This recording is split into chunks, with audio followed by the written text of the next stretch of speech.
This is a Taxo blind hammer. This is what it looks like when you take it out of the box. I have already plugged in the foot pedal. There are a few parts which need to be attached to it. This is an L-shaped bar. It is the knee lifter. It has a sleeve with a notch at the top which goes to the right, and it goes over this shaft on the machine. But before we slide it in there, we have to attach the knee cushion to the bottom end of it. Cushion has two metallic parts. Slide the smaller part inside the part which is attached to the cushion, and then slide the knee bar in it and tighten the screw. You can tighten it with the wrench which comes with the kit. Now slide it over the shaft. When you push the knee lifter, this needle plate it moves down so that you can slide the fabric in. This is the work plate. It has to be moved out to slide the fabric in. There is a swing screw under it which needs to be loosened before you can move it out. If the screw is too tight, you can use a hammer to tap the screw and it will loosen it.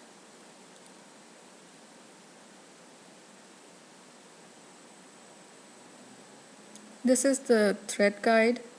It goes in the back of the blind hammer. This is the back. Thread guide goes to the back of the blind hammer, and it has a screw in the stud. The screw can be tightened with the screwdriver provided in the kit. There's a hole near the hand wheel. Slide the guide in it.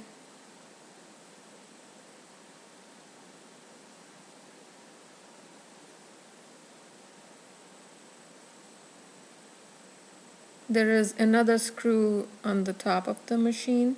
Tighten it. I do not think I can tighten it anymore, so instead I'll place the bottom end of the thread guide on top of the motor and then tighten the screw in the stud.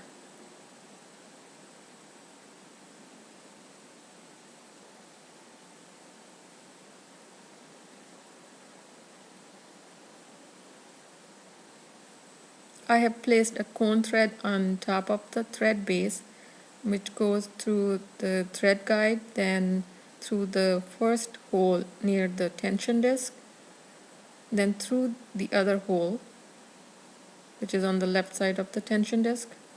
The thread goes under this bar and then in between these tension discs. Then pass it through another hole which is on top of the blind hammer, and then through the hole in the needle clamp. The most difficult part of the whole process of blind hamming is passing the thread through this curved needle. It has to be passed from the bottom. Keep your tweezers handy to pull the thread out, and then the thread passes through this slider.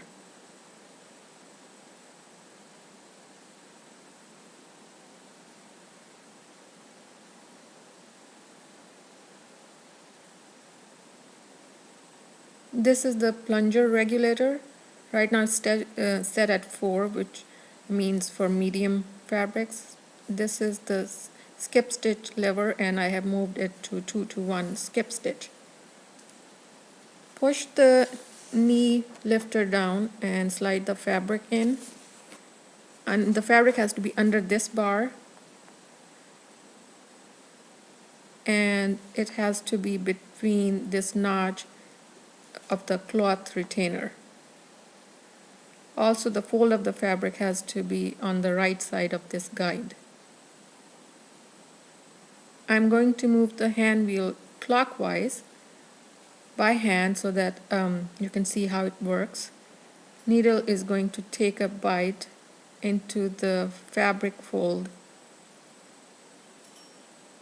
and you can see that the cloth retainer holds the fabric when the fabric is pushed up.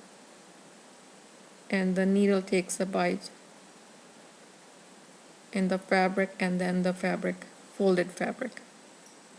If it's not positioned correctly, it will not sew correctly.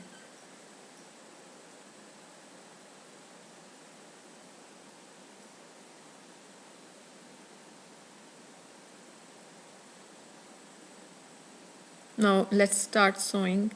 I've moved the work plate out, pushing the knee lifter to right and sliding the fabric in.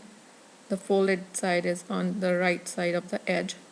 Now closing the work plate, I'm using the 2-to-1 skip stitch.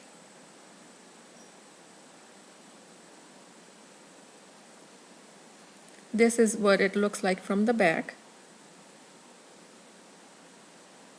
And on the front you can see the skip stitch, which is 2-to-1.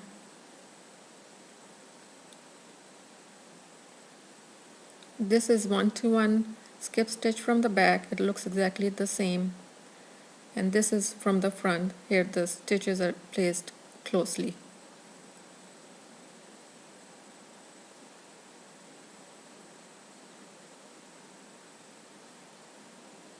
When you're done blind hemming and you need to take the fabric out, move the wheel clockwise or until the needle is at its highest position and this thread is over this bar and it's making a loop over it.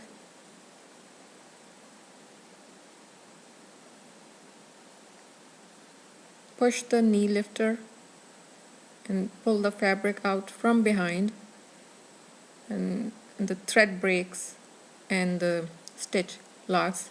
It won't open if you pull the thread.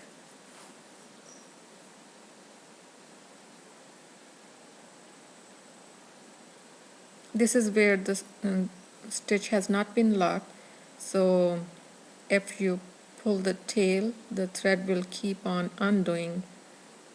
And in this case, what you can do is make one of the loops big enough so that you can pull the loose end of the thread through this loop. And now it's locked. Now let's do it again. I'm trying to take the thread out to show you how to lock the stitch.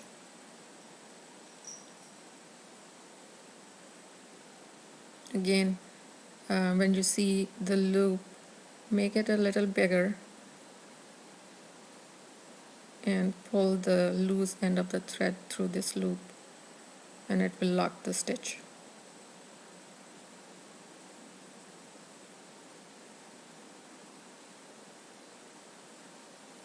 This is a curved needle and this is 3.5 size, which is for medium weight fabrics. Loosen the screw on the needle clamp.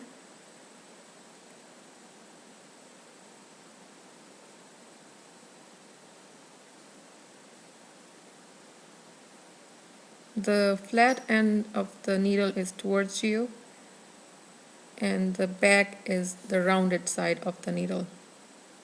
And if you move the needle clamp, you can see there is a notch here and there is a bar on top of the notch.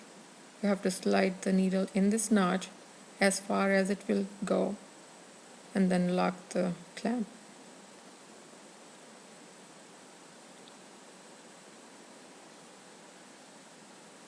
And you also have to make sure that the needle is in between the notch on the needle plate. There's a notch here and the needle has to be in between.